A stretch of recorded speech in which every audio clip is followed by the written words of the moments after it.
हाँ जी, तो कैसे हैं आप सब? स्वागत करता हूँ आप सबका मेरे इस यूट्यूब चैनल स्टडी पोर्ट पर। यहाँ क्लास 9th के मैथ्स के सिलेबस को पढ़ाया जा रहा है। Number system chapter chapter number 1 complete हो चुका है।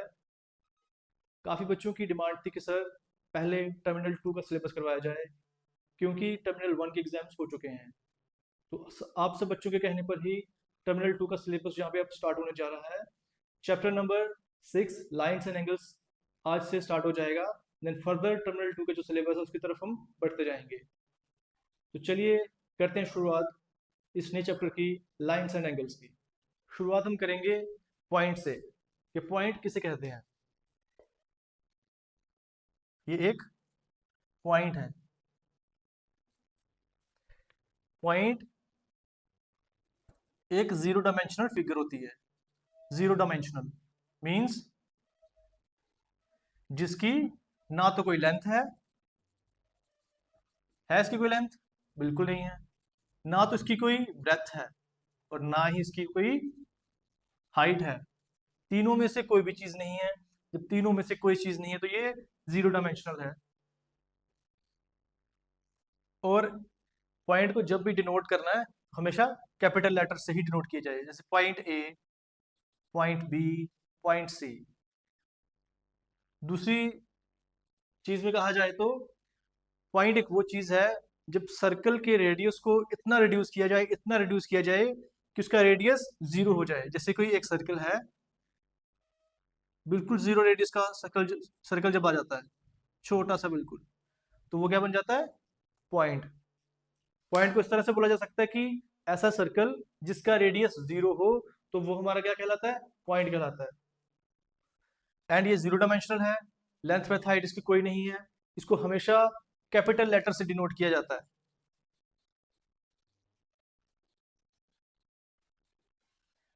और इसकी एक स्पेसिफिक लोकेशन होती है। जैसे पॉइंट मैंने यहाँ पे लगाया तो एक प्लेस पे एक ही पॉइंट लगेगा। एक प्लेस पे कभी अगर मैं लगाऊं, जैसे पॉइंट ए है तो पॉइंट बी मैं यहाँ पे नहीं लगा सकता। ठीक है, पॉइंट बी के लिए अलग लोकेशन होगी। पॉइंट ए यहाँ पे, पॉइंट सी यहाँ पे। तो हर एक पॉइंट की जैसे कोई लाइन ही दी गई हो, एक जगह पे एक ही पॉइंट होगा, एक जगह पे दो पॉइंट कभी नहीं आ सकते। तो ये था हमारा पॉइंट के बारे में। आगे हम लाइन के बारे में देखते हैं कि लाइन किसे कहते हैं। लाइन जो है वो हमेशा दोनों तरफ से इन्फिनाइटली बढ़ती रहती है। इस तरफ से भी वो फिगर जो दोनों साइड से अनंत दूरी तक इन्फिनाइटली जो है वो इंक्रीज होती रहे, बढ़ती रहे, जिसका कोई भी एंड पॉइंट नहीं हो, उसे लाइन कहते हैं। इसका कोई एंड पॉइंट नहीं है। सेकंड चीज, किसी भी लाइन को ड्रॉ करने के लिए हमारे पास एटलीस्ट 2 पॉइंट्स होने चाहिए। जैसे पॉइंट ए, पॉइंट बी। ये क्यों? जैसे हमें किसी भी डायरेक्शन में बढ़ना है, अगर इस तरह से लाइन ड्रॉ करनी है या इस तरह से करनी है, तो हमारे पास जैसे कोई दो पॉइंट्स दिए गए हैं, जैसे ये दो पॉइंट है, पॉइंट ए और पॉइंट बी। तो अगर ये पॉइंट होंगे हमें पता होगा कि लाइन इस तरफ बढ़ेगी। तो इसलिए कम से कम दो ऐसे पॉइंट्स होने चाहिए जिन पे लाइन को ड्रॉ किया जा सके। बाकी ये बढ़ती जो है वो इन्फिनाइटली ही है। थर्ड चीज इसकी है कि ये एक वन डायमेंशनल फिगर है। ये सिर्फ एक लेंथ है। It has only length. So ये वन डायमेंशनल हो गई।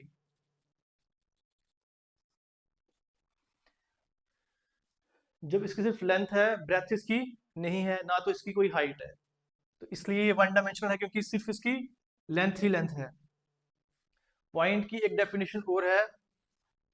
पॉइंट, सॉरी, ये जो लाइन है बनती किससे है?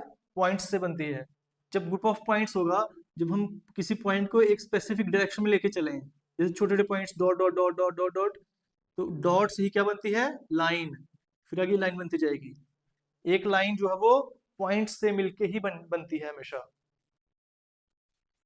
ये जो मैं इंट्रोडक्शन दे रहा हूँ ये सिर्फ क्लास 9th के लिए ही इंपॉर्टेंट नहीं है। आप अगर किसी की प्रिपरेशन कर रहे हो, CHSL की या SSC की या JKSS वगैरह की, उसमें भी ये चीज़ें काफ़ी हेल्पफुल हैं। MCQs जो है वो इसमें से काफ़ी निकलेंगे। तो अब चलते हैं लाइन सेगमेंट। लाइन सेगमेंट किसको कहते हैं?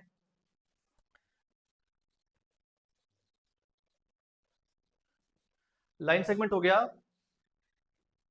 कोई भी ऐसी लाइन, लाइन का एंड पॉइंट नहीं होता लेकिन लाइन सेगमेंट का होता है, कोई भी ऐसी लाइन जिस जिसमें से उसकी किसी स्पेसिफिक लेंथ को निकाल लिया जाए। जैसे हमें 2 सेंटीमीटर चाहिए, 3 सेंटीमीटर चाहिए, 50 सेंटीमीटर चाहिए, तो जितनी लेंथ हमें चाहिए उतनी लेंथ की अगर हम कोई लाइन ड्रा करते हैं या लाइन में से उसको निकाल लेते हैं बाहर, तो उसको हम क्या कहेंगे, लाइन सेगमेंट। जैसे यहाँ से लेके यहाँ तक कितनी होगी, 5 सेंटीमीटर, तो ये लाइन सेगमेंट है जिसकी एक स्पेसिफिक लेंथ होती है। जैसे 2 सेंटीमीटर की होगी लाइन, 3 सेंटीमीटर की लगा लो। इस तरह से लाइन सेगमेंट कहते हैं। लाइन को डिनोट करते हैं किससे, लाइन को डिनोट करते हैं जैसे ए बी है तो दोनों तरफ से बढ़ रही है तो दोनों तरफ एरो। और लाइन सेगमेंट को किससे डिनोट करते हैं, ए बी, जस्ट एक बार की तरह। आगे हम पढ़ेंगे कोलिनियर और नॉन कोलिनियर पॉइंट्स क्या होते हैं। कोलिनियर पॉइंट्स होते हैं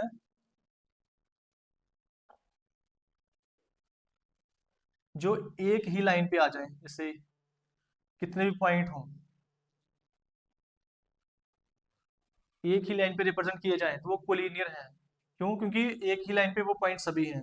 और नॉन कोलिनियर पॉइंट्स कौन कौन से हो गए,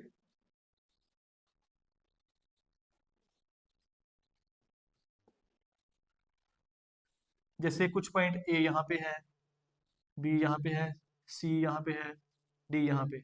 जब सभी पॉइंट्स एक ही लाइन पे ना दिए गए हों तो नॉन कोलिनियर पॉइंट्स होते हैं।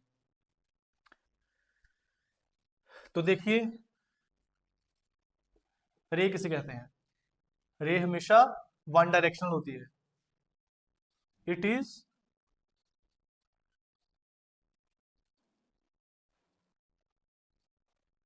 ये सिर्फ एक डायरेक्शन की तरफ बढ़ती है इसलिए इसका वन डायरेक्शन है, एक एंड पॉइंट है इसका, ओके। और सेकंड दूसरी तरफ कोई एंड पॉइंट नहीं है। ये यूं कर लो, इनिशियल पॉइंट है तो एंड पॉइंट इसका कोई नहीं है। और इसको डिनोट कैसे किया जाता है, जैसे ए एक तरफ एरो, इसको इस तरह से डिनोट किया जाएगा, ए बी भी नाम दे सकते हो, एक तरफ एरो, इसकी ये पहचान है, इसकी डिनोशन यही है। नेक्स्ट हम करेंगे एंगल किसे कहते हैं, एंगल। एंगल होता है जब भी दो रेज को ज्वाइन करवाया जाए और उन दोनों में जो इंक्लिनेशन बने, जो एक दूसरे की तरफ वो इंक्लाइंड होती हैं, तो वहां पे क्या बनता है, एक एंगल बनता है। जैसे ये एक रे ये हो गई, एक रे ये हो गई, ये दोनों आपस में इंक्लाइंड हो रही हैं, एक दूसरे के साथ मिल रही हैं। तो जितना इनमें गैप होगा उतना इनमें एंगल बन जाएगा। मान लो ये ए है, ये बी एंड ये सी है, तो इसकी डायरेक्शन क्या होगी, ए से बी, बी से सी, या सी से बी, बी से ए। तो ये क्या बनेगा, एंगल। इसको डिनोट कैसे करेंगे, ये इसको एंगल का डिनोट करने का तरीका ये। एंड अगर हमें डिनोट करना है कि कौन सा एंगल है, एंगल बी लिखेंगे। और एंगल ए बी सी, ए से बी, बी से सी, जो एंगल हमेशा सेंटर में आएगा तो बी पे एंगल होगा। जो भी एंगल उसको सेंटर में लिखना उस नंबर को। अगेन बता रहा हूं कि जब भी दो लाइंस या यू कह लो रेज को इंक्लाइंड करते हैं, ज्वाइन करते हैं, तो उनमें जितना भी इंक्लिनेशन होता है, जितना भी झुकाव होता है आपस में, उस झुकाव को एंगल कहते हैं।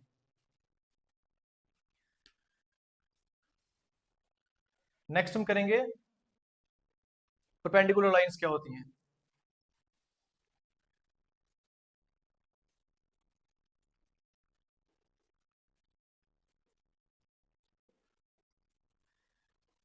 जब भी दो लाइंस एक दूसरे को इंटरसेक्ट करती हैं बट एट 90 डिग्री, दो लाइंस जब एक दूसरे को इंटरसेक्ट करें 90 डिग्री पे, तो जहां पे इंटरसेक्शन हो रही है, यहाँ पे इंटरसेक्शन हो रही है ना, यहाँ पे काट रही है एक दूसरे को, तो जहां पे इंटरसेक्शन हो रही है वहां पे 90 डिग्री का एंगल बन जाएगा। ये भी 90 डिग्री है और ये भी 90 डिग्री है। इसको हम परपेंडिकुलर लाइंस बोलेंगे।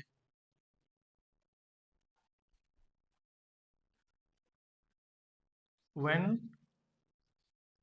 Two lines intersect each other at 90 degree, तो वो परपेंडिकुलर लाइंस होंगी। आगे देखिए इंटरसेक्टिंग लाइंस कौन सी होती हैं।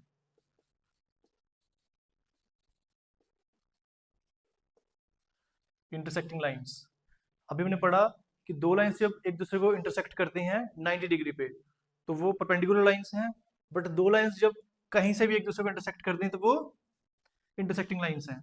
ऐसे भी हो सकता है, जैसे कोई लाइन यहाँ पास करी हुई है, ऐसे इसको काट दिया जाए, तो किसी भी डायरेक्शन में जब लाइंस एक दूसरे को काटती हैं तो वो उसको इंटरसेक्टिंग लाइंस कहते हैं। या यूं बोलो ये और ऐसी, दोनों में ऐसी कोई पोजीशन जरूर आएगी आगे जाके जब ये एक दूसरे को इंटरसेक्ट कर देंगी। ठीक। सेकंड है पैरेलल लाइंस कौन सी होती हैं।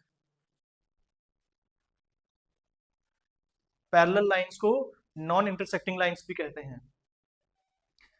कोई भी ऐसी दो लाइंस जिनमें डिस्टेंस हमेशा कॉमन रहता है, जैसे 10 सेंटीमीटर यहाँ पे है तो यहाँ पे भी 10 सेंटीमीटर ही होगा, यहाँ भी 10 सेंटीमीटर ही होगा।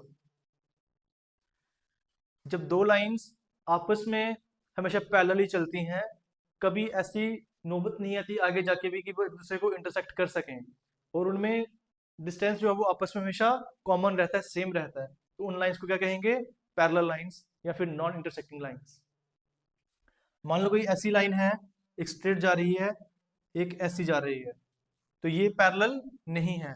क्यों? क्योंकि आगे चल के जरूर ऐसी सिचुएशन आ जाएगी कि एक दूसरे को ये इंटरसेक्ट करेंगे कहीं ना कहीं जाके। समझ आई? पैरेलल लाइंस वही होगी जिनमें डिस्टेंस जो है वो कॉमन रहते हैं, एक दूसरे को कभी भी इंटरसेक्ट नहीं करती, वो पैरेलल लाइंस हो गई।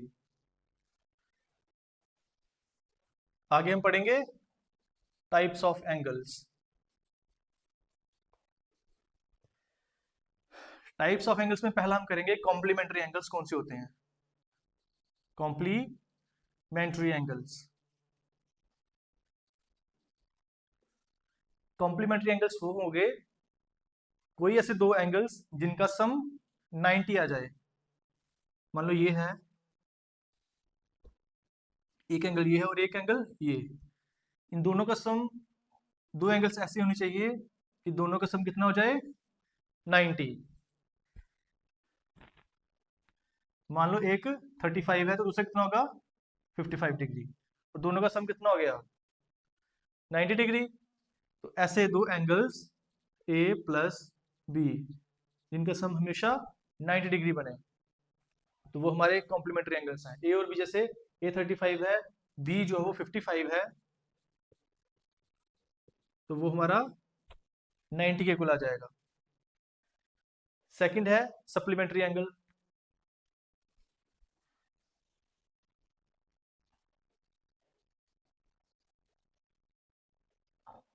सप्लीमेंट्री एंगल्स ये बिल्कुल सेम है, बट ये 90 डिग्री का था टोटल, इसका टोटल 180 होगा। ऐसे दो एंगल्स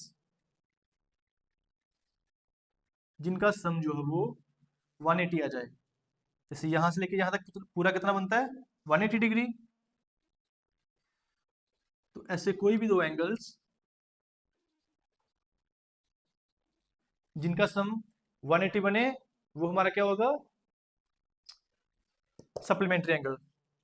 फॉर एग्जांपल हमारे पास ये आ गया 70 डिग्री और ये है 110 डिग्री, तो दोनों का सम करेंगे कितना आएगा 110 प्लस 70, आ गया हमारे पास 180 डिग्री। यहां तक समझ आया? नेक्स्ट देखो, किसी भी एंगल का मान लो कॉम्प्लीमेंट निकालना है हमें, जैसे दो एंगल्स हैं, दोनों में से सिर्फ एक एंगल दिया गया है, तो हमने क्या करना है, जैसे क्वेश्चन आ जाए कि 40 का कॉम्प्लीमेंट निकालो, कॉम्प्लीमेंट ऑफ 40 डिग्री, तो क्या करेंगे हम इसको 90 में से सब्ट्रैक्ट कर देंगे। मान लो 35 और 55 था, 55 का कॉम्प्लीमेंट पूछ लिया जाए तो 55 को जो है वो 90 से माइनस कर देंगे तो ये वाला एंगल निकल जाएगा। मान लो a plus B is equal to 90 होता है, इसको कर लो लेट b, ए को यहीं पे रहने दो, बी की जगह हमने लिख दिया 40 इज इक्वल टू 90। तो ए कितना आया, 90 minus 40 is equal to 50 degree. Directly भी कर सकते हो, उस एंगल को डायरेक्टली 90 से माइनस कर दो तो हमारा कॉम्प्लीमेंट निकल जाएगा। सप्लीमेंट कैसे निकालेंगे, सप्लीमेंट में भी बिल्कुल सेम है। मान लो 80 का हमें सप्लीमेंट निकालना है, सप्लीमेंट एंगल ऑफ 80 डिग्री, तो क्या करेंगे 90 माइनस 80 कर देंगे, सॉरी 180 माइनस 80 कर देंगे तो कितना आएगा 100 डिग्री। सो 80 का कॉम्प्लीमेंट कितना हो गया 100। तो बाकी टाइप्स हम आगे बढ़ेंगे। देखिए, तो ये था हमारा कॉम्प्लीमेंट्री एंगल और सप्लीमेंट्री एंगल। आगे देखिए, अक्यूट एंगल, ये हम बचपन से ही पढ़ते आ रहे हैं। अक्यूट एंगल किसको कहते हैं, अक्यूट एंगल होता है जो 90 से कम होते हैं एंगल, जितने भी एंगल 90 से कम होते हैं उसको हम अक्यूट एंगल कहते हैं। और 0 से ज़्यादा और 90 से कम वाले एंगल्स को क्या कहेंगे, acute angle. For example 75 degree, 25 degree, 79 degree, 89 degree, except 90। 90 को इंक्लूड नहीं करना, 90 से नीचे वाले जितने भी हैं, लेस देन 90 है, not less than equal to, less than 90, 89 तक जितने भी एंगल्स हैं वो सारे अक्यूट होंगे। सेकंड है ऑब्ट्यूज एंगल।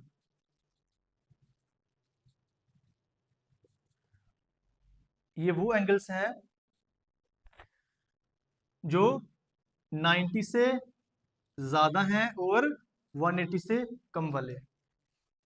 इसमें ना तो 90 को इंक्लूड करना है ना ही 180 को इंक्लूड करना है, ये चीज याद रखना। ना तो 90 आएगा ना 180 आएगा, इनके बिटवीन वाले जितने भी एंगल्स हैं वो सारे ऑब्ट्यूज होंगे। जैसे 91 से लेके 179 तक, ये सारे ऑब्ट्यूज एंगल्स हैं जितने भी इसमें आएंगे। एग्जाम्पल के लिए 95 डिग्री, 179 डिग्री, 100 डिग्री, ये सारे ऑब्ट्यूज एंगल हैं। अब थर्ड इसकी टाइप आती है राइट एंगल, किसको कहते हैं,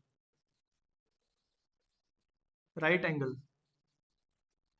राइट एंगल होता है 90 डिग्री का, जो 90 डिग्री का है ये सिर्फ एक ही होगा, वो है राइट एंगल। नेक्स्ट देखिए,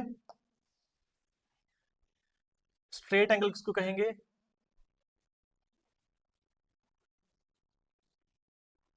स्ट्रेट एंगल। स्ट्रेट एंगल होता है पूरा 0 से लेके 180 तक आ जाए। जैसे यहाँ पे 0 था, यहाँ पे पूरा चल के 90 आया, 100, 110, 120, 130 और सो ऑन आगे 180 तक। जितने भी एंगल्स बनेंगे टोटल, पूरा एंगल क्या हो जाएगा स्ट्रेट एंगल। ये 180 का होगा स्ट्रेट एंगल, तो इसको हम लाइन से रिप्रेजेंट करते हैं, सिंपल एक सिंगल लाइन। तो ये हमारा स्ट्रेट एंगल हो गया। नेक्स्ट देखो, रिफ्लेक्स एंगल। रिफ्लेक्स एंगल होता है, मान लो हमारे पास कोई एंगल दिया गया ये 45 डिग्री का। रिफ्लेक्स एंगल को हमेशा 360 में से ही लेना है। 360 का कंप्लीट एंगल बनता है। जो कंप्लीट एंगल बनेगा हमारा, मान लो ये एक हमारे क्वाड्रेंट्स हैं, 90 प्लस 90 प्लस 90 प्लस 90, पूरा घुमा के कितना बनता है 360। 0 से लेके 360 तक पूरा घूम के आएगा। तो 360 में से ही हमेशा इसको जो है वो माइनस करेंगे। तो हमारा ये एक ट्रिक है, 360 में से किसी भी एंगल को माइनस करोगे तो हमारा रिफ्लेक्स एंगल होगा। ठीक, अगर आपको क्वेश्चन आता है कि 45 का रिफ्लेक्स एंगल निकालो, तो हम क्या करेंगे 360 माइनस 45, तो कितना आएगा 315 डिग्री। ये हमारा रिफ्लेक्स निकल जाएगा इसका। नेक्स्ट देखिए, कंप्लीट एंगल।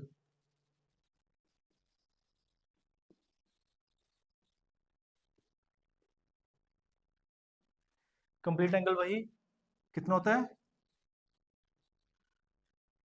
360 का। 360 डिग्री को ही कंप्लीट एंगल बोलते हैं। जैसे यहाँ पर है, 0 से शुरू हुआ, पूरा घूम के यहाँ पर आ गया, तो ये हमारा 360 डिग्री है। कंप्लीट एंगल 360 डिग्री होता है, ये याद रखना। ये जो कोऑर्डिनेट्स मैंने बताया है, ये 90 डिग्री परपेंडिकुलर, ये भी 90 degree, 90 degree, 90 degree. 90 plus 90 180, 180 plus 90 270, 270 plus 90 360। तो कंप्लीट एंगल कितना बन गया ये? 360 डिग्री। आगे देखिए, अगर आपको दो पैरेलल लाइंस दी गई हैं, से दो पैरेलल लाइंस हैं और एक लाइन उसको इंटरसेक्ट कर रही है, ऐसे ऐसे भी हो सकता है, या किसी भी वे से उसको इंटरसेक्ट कर रही है किसी भी डायरेक्शन में, इसको क्या कहेंगे? ट्रांसवर्सल। जो लाइन इंटरसेक्ट कर रही है इसको ट्रांसवर्सल कहते हैं। इस लाइन का नाम डाल लो M, इसका N, इसका L रख देते हैं। देखो, इसमें भी कुछ एंगल्स निकल के आएंगे, जैसे हमारे पास corresponding angles,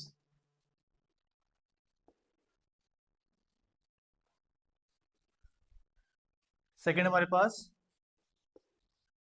alternate interior angles, third है अल्टरनेट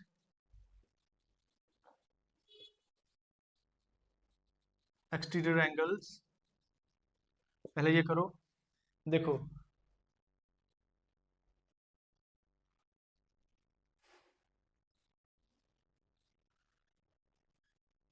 A B C और D, E F G और H। कॉरस्पॉन्डिंग एंगल्स वो होंगे, इस पोर्शन को देखो और इस पोर्शन को देखो, जो सेम डायरेक्शन में हो उसको कॉरस्पॉन्डिंग एंगल्स कहते हैं। जैसे यहाँ पे जो ऊपर वाला एंगल है, इस तरफ है ना, ये वाला एंगल, और इसी तरफ ये वाला एंगल, ये दोनों कॉरस्पॉन्डिंग हैं। ये वाला एंगल इस तरफ और सेम इसी तरफ नीचे वाला भी, ये दोनों कॉरस्पॉन्डिंग है, ये भी। और ये नीचे वाला इस डायरेक्शन में और ये इस डायरेक्शन में नीचे वाला कॉरस्पॉन्डिंग है, ये भी और ये भी कॉरस्पॉन्डिंग है। तो लिखिए नाम कौन कौन से कॉरस्पॉन्डिंग है। Angle A and angle E आपस में कॉरस्पॉन्डिंग है, angle B and angle F corresponding है, angle D and angle G corresponding है, angle C and angle H, ये आपस में कॉरस्पॉन्डिंग एंगल्स हैं। आई होप समझ आ रहा होगा आपको कि कॉरस्पॉन्डिंग एंगल्स क्या होते हैं। जो सेम डायरेक्शन में होते हैं और सेम प्लेस पे होते हैं, वो हमारे कॉरस्पॉन्डिंग एंगल्स होते हैं। अल्टरनेट इंटीरियर एंगल्स, अल्टरनेट का मतलब उल्टा, है ना, एक अगर लेफ्ट है तो एक राइट, एक ऊपर है तो एक नीचे, इसी तरह से इसमें भी वही चीज देखनी है। और इंटीरियर जो अंदर की तरफ हो, लेफ्ट राइट की तरफ। जैसे अंदर वाले एंगल्स कौन से? चार ही हैं, angle D, angle C, angle F और एंगल ई। इन चारों में अल्टरनेट इंटीरियर एंगल्स कौन से हैं? ए बी और जी एच बाहर की तरफ है, इसको इंक्लूड नहीं करना।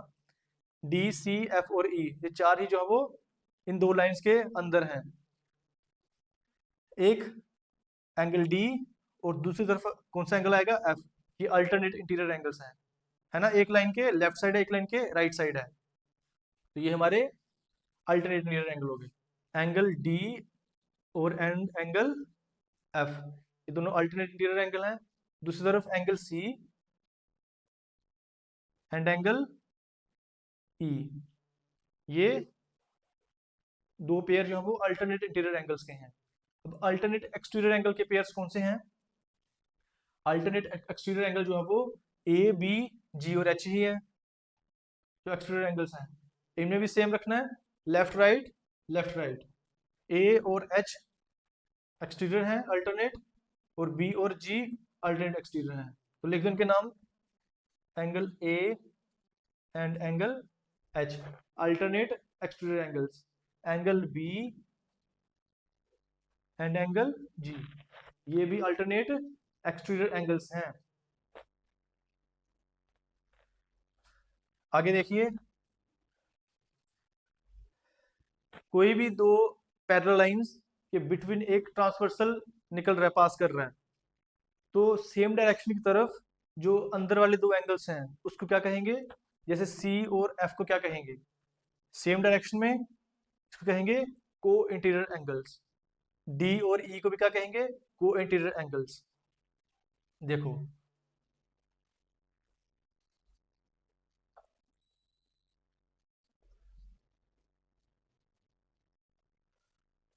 को इंटीरियर एंगल्स कौन से हैं? Angle D and angle E, दूसरा है angle C and angle F. And co interior angles का सम हमेशा 180 होता है। Angle D plus angle E is equal to 180, और इस तरह से भी लिख सकते हो angle C plus angle F is equal to 180 degree. तो ये थे हमारे corresponding alternate interior, alternate exterior और को इंटीरियर एंगल्स। याद रखना, अगर दो लाइंस पैरेलल हैं, एक ट्रांसवर्सल है, तो उसकी ये प्रॉपर्टीज होंगी। और अगर इनमें से हमने किसी एक भी चीज को प्रूफ कर दिया, कॉरेस्पॉन्डिंग को इक्वल कर दिया या शो कर दिया, वहां पे अल्टरनेट को इक्वल कर दिया, या फिर को इंटीरियर्स को 180 के इक्वल प्रूफ कर दिया, इनमें से भी अगर हम किसी एक चीज को प्रूफ कर देते हैं तो वो लाइंस पैरेलल हो जाएंगी। वाइस वर्सा एक दूसरे का होता है। ये दो लाइंस पैरेलल है, ट्रांसवर्सल है, तो ये प्रॉपर्टीज होंगी, और इन प्रॉपर्टीज में से कोई भी एक चीज प्रूफ कर दो तो वो लाइंस जो है वो पैरेलल हो जाती हैं। तो ये थी यहाँ तक की इंट्रोडक्शन। एक चीज और मैंने पढ़ाया अभी, कॉम्प्लीमेंट्री सप्लीमेंट्री एंगल। उसमें जो कॉम्प्लीमेंट्री एंगल है और सप्लीमेंट्री एंगल, इन दोनों में डिफरेंस जो कितने का होता है? 90 डिग्री का होता है। एमसीक्यू आ सकता है ये कि सप्लीमेंट्री एंगल जो है वो कॉम्प्लीमेंट्री एंगल से हमेशा 90 डिग्री बड़ा होता है। तो ये थी इस चैप्टर लाइंस एंड एंगल्स की कंप्लीट इंट्रोडक्शन। तो मिलते हैं इसकी फर्स्ट एक्सरसाइज के साथ। और जिसने भी मेरे इस चैनल को सब्सक्राइब नहीं किया, प्लीज़ जाके सब्सक्राइब कीजिए। Thank you.